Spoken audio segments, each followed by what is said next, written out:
Sairam, this is Gyani Bele. My humble pranams at the feet of divine lotus feet of Bhagavan Sri Sathya Sai Baba. And my humble pranams to all of you.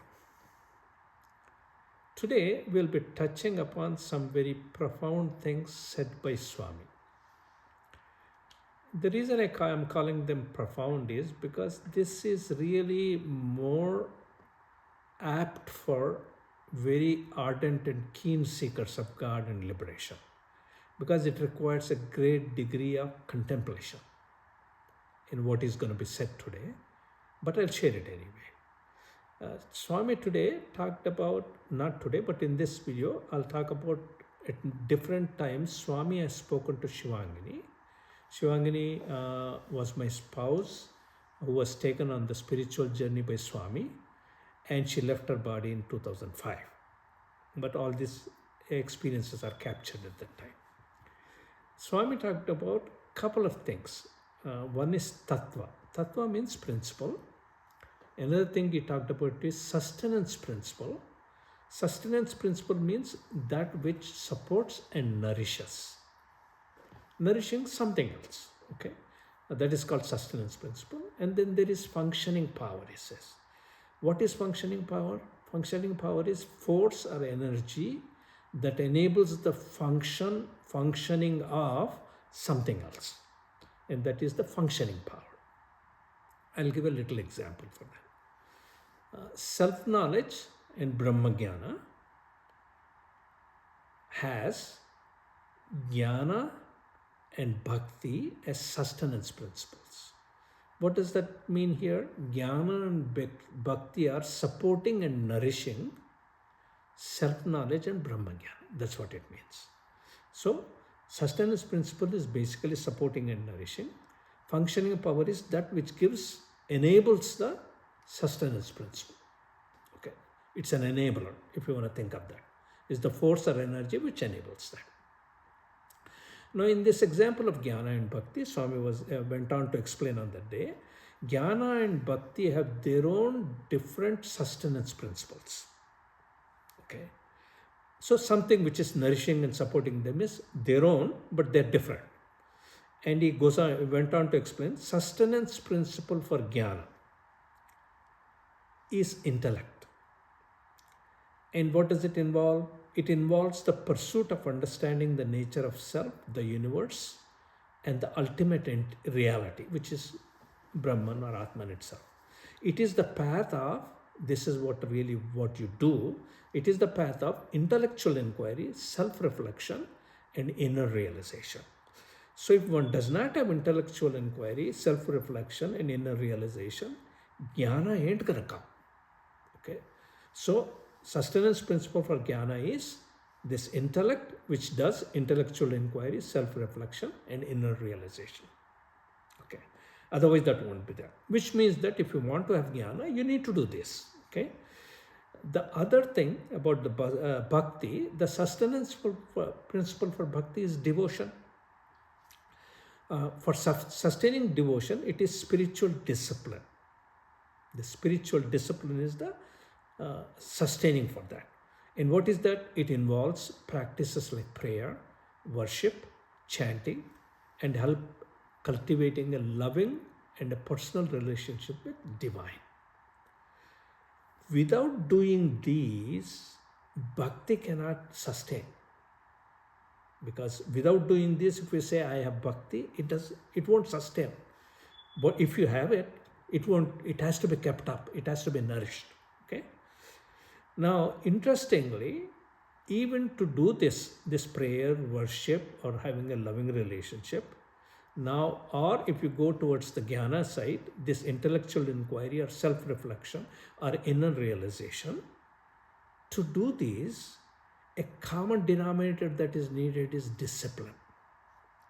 Now, discipline is the one which allows one to utilize the sustenance principle. And that one which allows one to utilize the sustenance principle is really an enabler.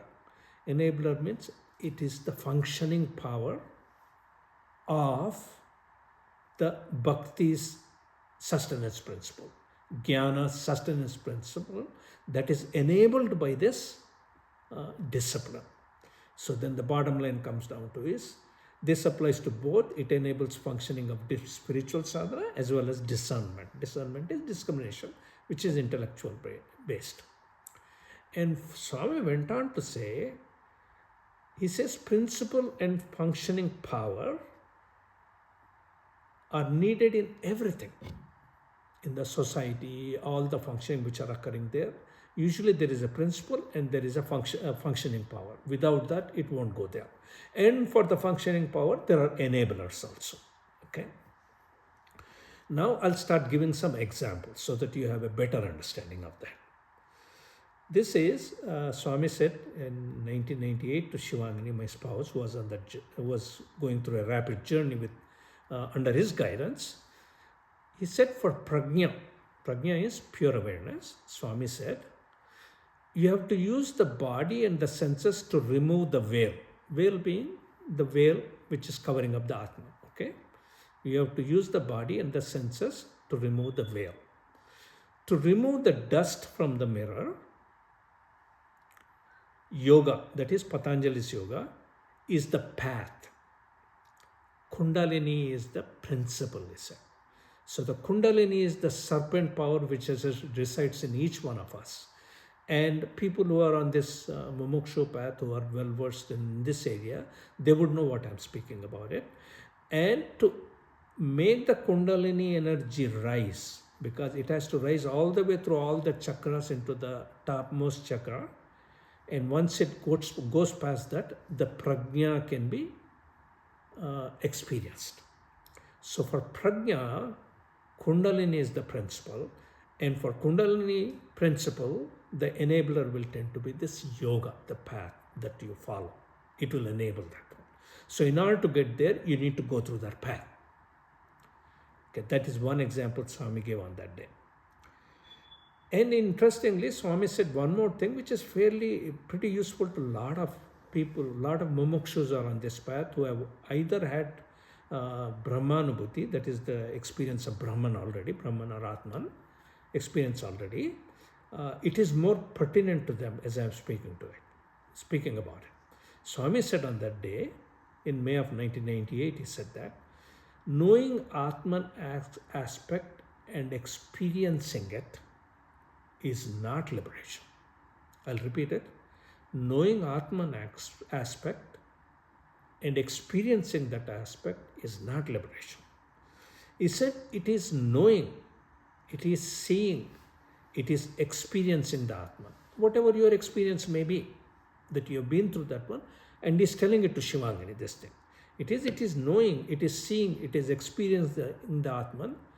Then he called it the Shiva aspect. Okay. Then he tells her, because she already had the experience, he tells her, now you know all there is to know. Okay. Then he says, it is time now to continually practice. Practice what? Reflect on what you learned in your behavior, in your thinking, in your actions, and it should manifest in your equanimity, in your peace, and in your calmness. Then he said, this is the Vishnu aspect. Okay. So it's like you attain Shiva aspect, and then what you do to keep that Shiva aspect is Vishnu aspect. Okay. Now, an analogy to understand this better is like somebody who's trying to trekking to go up to the peak of Himalayas, to the Everest, Mount Everest. And some of them, many may try, but some may reach there. And somebody who reached up there, now they have reached it.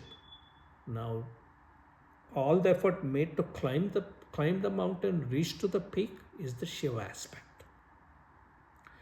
Okay, now having reached to the top of the Everest mountain, staying on the top of that Everest mountain, because gusts of winds come, hail will come, a storm will come. So is that person going to stay there, or is he going to fall down? This ability to staying there is Vishnu aspect. Now this is just an analogy for you to understand. Now I've already said that experiencing what Swami said is knowing, seeing or experiencing the Atman is the Shiva aspect. but bringing it into your behavior, into your actions, and into your thinking, and manifesting them in your equanimity, in your peace, and in your calmness is the Vishnu aspect. And he was making her go through that. He was making us understand in going through that one. Then he goes on to say at another place, Swami goes on to say, unity in diversity. Now, all of us who are students of Vedanta or who are trying to know Atman, or those who know Atman, they know what we are talking about. The unity being that everyone has that Atman in there. But it is in diversity. None of them are alike. None of them are, everyone is different. But there is unity in there. Fundamental unity is in there. But in diversity. Now, Swami called this is Vishnu aspect. And he said it is attained only when we transcend the diversities. Okay. So transcending the diversity, when you transcend it, then you have got the Vishnu aspect under you. How do we know that we transcend it? Only when we are unaffected by the diversities. If the diversity was never there, then how do we really know we transcend it? There is no way to know. Only we would know that we transcend it when we are able to be equanimous in diversity. So for us to be equanimous in diversity, diversity need to exist. So diversities have to exist to be able to transcend them. Hence, you see so many contradictions, diversities, philosophies, cultures, people, religions, all kinds of things which we see out there. All of them are a part of Vishnu aspect.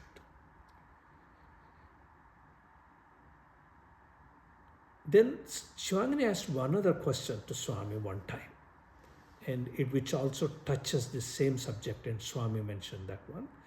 We see some people, I mean, most of you know, and most of you have come across, some people who are spiritually advanced. Either they have some special unique powers in them, abilities and capabilities in them, very prominent and predominant type capabilities. And she asked, out of goodness, she said that why don't all people evolve eventually? Why not many people evolve to that level, Swami? That's what she asked. Then Swami said, his answer was, that is a sustenance people that everyone evolves to roughly the same level. There are few who are exemplified with those powers. And Swami later says the reason they are exemplified with those powers is because they become the inspiration for others to strive for it. Okay, that's why they become, God puts them, gives them the special powers and lets them loose in there. They become the, what you call the trend setters, or the people who show the path to others. Other than that, generally everyone evolves to the same level to sustain, because here the sustain is, you need to sustain the society. You cannot have a 20% of society at a spiritual capability and capacity that is far, far, far superior than the 80% of the people. Then there will be chaos in society. And that's where the Swami was saying that this is a part of the sustenance principle. All the sustenance principles which are out there, which are existing to keep this universe working, functioning properly, now in our Puranas and so forth, we have given it a form and we call it Vishnu. Okay, but this Vishnu aspect, which is sustaining the entire society, is what the role of Vishnu is. That's how we talk. But really, that's how they have been put together. And similarly with Shiva aspect, this ability to get up to having seeing or knowing and experiencing the Atman itself is all a part of Shiva aspect in there. And that's what was taught to us at that time. Now, what is the takeaway? Here the takeaway is for mumukshus, ardent seekers of God and liberation. In order to reach the final goal of liberation, one must have to go through the Shiva aspect. That is, you need to get to the state of Brahmanubhuti. You need to make the effort, you need to make all the things that you need to do, control your senses, control your mind to the degree of that you're under total control, and gives you the experience of that ultimate experiences of Atman or Brahman. That is the Shiva aspect. But once you get the Shiva aspect, you're not done yet. There is still, then further needs to go. And that is the Vishnu aspect comes in. And what is that Vishnu aspect? We already talked about it, is reflecting it in your behavior, in your actions, in your thinking. What? Reflecting what? Reflecting what you have experienced and what you have understood from that experience, because you need to analyze your experience and you need to understand that one. And after understanding it, you need to reflect in your behavior, in your thinking, and manifest it in your equanimity, in your peace, and in your calmness. And when you do that one, now you got the Vishnu aspect. Until you get Shiva aspect and Vishnu aspect, liberation is not there yet. Only then the liberation is attained. And Sai Ram to all of you.